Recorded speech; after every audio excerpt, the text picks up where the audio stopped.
আসসালামু আলাইকুম বন্ধুরা, আপনারা সবাই কেমন আছেন? তা আমিও বরাবরের মতো আল্লাহর রহমতে ভালো আছি। তো আজকে আমি রান্না করছি বড়া দিয়ে রুই মাছ। তো যেটার জন্য আগে প্রথমে বড়াগুলো ভেজে রাখছিলাম, তারপরে মাছ ভেজে নিব। তারপরে মাছ ভেজে নিয়ে আমি মাছ ভেজে নিচ্ছি। মাছ ভাজা হয়ে গেছে, উঠিয়ে নেব।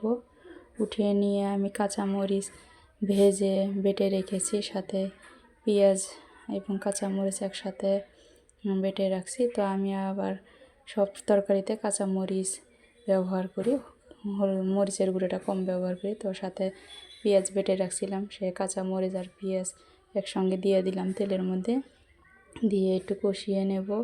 কষিয়ে নেওয়ার পরে একটু লবণ স্বাদ মতো দেবো, তারপরে হলুদের গুঁড়ো, মরিচের গুঁড়ো সামান্য দেব।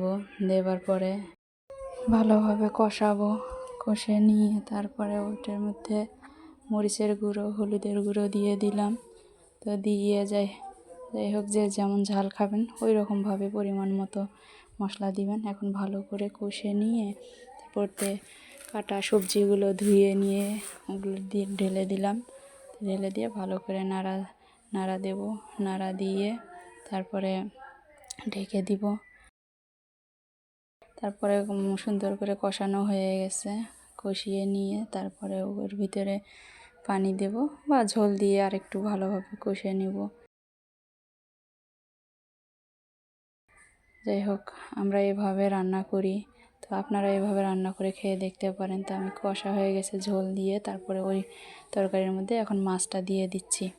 তো মাছটা দেওয়া হয়ে গেল। তারপরে এই ওটার উপরে বড়াগুলো দিয়ে দিলাম। তো বড়াগুলো দিয়ে দেওয়ার পরে একসঙ্গে ধনেপাতাও দিয়ে দেব।